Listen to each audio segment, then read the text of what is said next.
زلیخا شامیر کی فوٹو دیکھ رہی ہوتی ہے اور بہت خوش ہوتی ہے۔ اس کی سہیلی آ کر فوٹو چھین لیتی ہے اور پوچھتی ہے کون ہے یہ۔ زلیخا اسے بتاتی ہے کہ اسی سے میری شادی ہو رہی ہے، یہ شامیر حضور ہیں۔ تو اس کی سہیلی کہتی ہے یہ شاہ زیب کی طرح ظالم تو نہیں، لیکن زلیخا کہتی ہے شامیر حضور بہت اچھے ہیں۔ تو اس کی دوست کہتی ہے تم تو مشکل سے میٹرک پاس ہو اور وہ بہت زیادہ پڑھے ہوئے لندن سے پڑھ کر آیا ہے، کیا تم سے شادی کر لے گا؟ وہ کہتی ہے ہاں میری شادی شامیر حضور سے ہی ہوگی۔ بادشاہ بیگم مزار پر جاتی ہیں اور اپنی پھپھو حاکم بی کو کہتی ہیں چلے میں آپ کو لینے آئی ہوں۔ تو اس کی پھپھو اسے کہتی ہے کہ اتنا سب کچھ کرنے کے بعد پھر بھی تم مجھے معاف کر رہی ہو؟ تو بادشاہ بیگم کہتی ہے اس میں آپ کا کوئی قصور نہیں ہے، یہ تو بس آپ نے عزت بچانے کے لیے کیا۔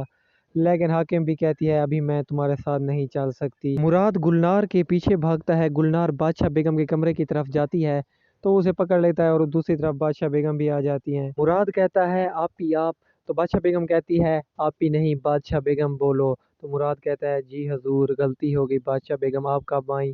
تو بادشاہ بیگم اسے کہتی ہے کہ تمہیں کسی کی خبر نہیں، تم آج کل کہاں ہوتے ہو؟ مراد کو بادشاہ بیگم کہتی ہے آج کے بعد زنان خانے کی طرف مت آنا۔ مراد کہتا ہے دکھا دیا نا سوتیلا پن۔ تو بادشاہ بیگم کہتی ہے گدی کسی کی سگی نہیں۔ گلنار رات کو حویلی سے چوری نکل کر اپنے منگیتر تارے سے ملنے جاتی ہے۔ تارا اسے کہتا ہے اس ٹائم بادشاہ بیگم آ گئی اور مجھے وہاں سے بھاگنا پڑا۔ گلنار تارا کو کہتی ہے تم یہاں سے چلے جاؤ، تمہاری جان خطرے میں ہے، مراد تمہیں مار ڈالے گا، تم پیر رستم کی طرف چلے جاؤ۔ لازمہ شامیر کو سوٹ آ کر دیتی ہے، کہتی ہے پہن لو یہ تمہاری شادی کا ہے۔ شامیر کہتا ہے یہ کیا بکواس ہے، دفعہ ہو جا۔ اپنے باپ کے پاس جاتا ہے اور کہتا ہے میں یہ شادی نہیں کر سکتا، آپ کو پتہ تو ہے۔ اس کا باپ شاہ عالم کہتا ہے میں خلیفہ نواز کو زبان دے چکا ہوں، اب تمہیں شادی زلیخا سے کرنی پڑے گی۔ شامیر کہتا ہے آپ مجھے بلیک میل نہیں کر سکتے۔ تارا رات کو نکلنے کی کوشش کر رہا ہوتا ہے لیکن مراد کے بندے اسے پکڑ کر اپنے ساتھ لے جاتے ہیں۔ شامیر کی شادی کی رسم مہندی ہو رہی ہوتی ہے جس میں بادشاہ بیگم موجود ہوتی ہے اور جہاں آرا بھی، وہاں پر اس کی پھپھو حاکم بھی آ جاتی ہے۔ بادشاہ بیگم انہیں کہتی ہے آپ کو دیکھ کر مجھے بہت زیادہ خوشی ہوئی۔ اس کی پھپھو حاکم بھی بادشاہ بیگم کو کہتی ہے کہ مجھے لگا تمہیں میری ضرورت ہوگی اس لیے میں تمہارے پاس آ گئی۔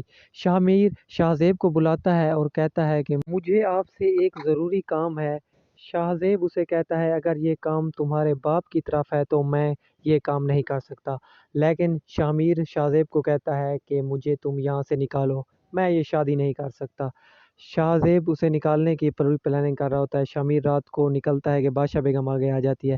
بادشاہ بیگم اسے کہتی ہے کہ تم ایسا نہیں کر سکتے، میں تمہیں اجازت نہیں دوں گی، لیکن شامیر بادشاہ بیگم کی ایک نہیں سنتا اور وہاں سے چلا جاتا ہے۔ مراد کو اس کی پھپھو حاکم بھی اٹھاتی ہے اور کہتی ہے تم ابھی تک سو رہے ہو، شامیر چلا گیا ہے۔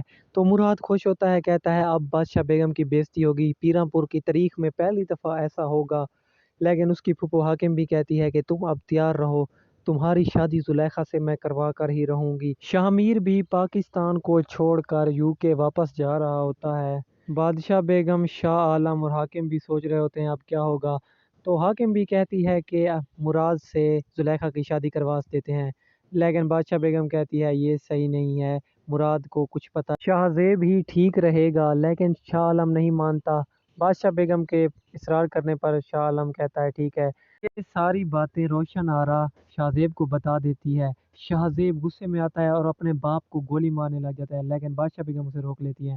شاہ زیب شاہ عالم خلیفہ نواز کے پاس جاتے ہیں کہ شامیر تو چلا گیا، اب تم زلیخا کی شادی شاہ زیب سے کرا دو، لیکن خلیفہ نواز نہیں مانتا۔ وہاں پر شامیر بھی واپس آ جاتا ہے اور کہتا ہے میں ہی زلیخا سے شادی کروں گا۔ بادشاہ بیگم شامیر کو دیکھ کر بہت زیادہ خوش ہوتی ہیں۔ شامیر کہتا ہے میں نے اپنی شادی میں 2 مہمان بھی لے کر آیا ہوں۔ تو وہ کہتی ہیں کون؟ شامیر کے ساتھ بختیار اور اس کی ماں بھی ہوتے ہیں۔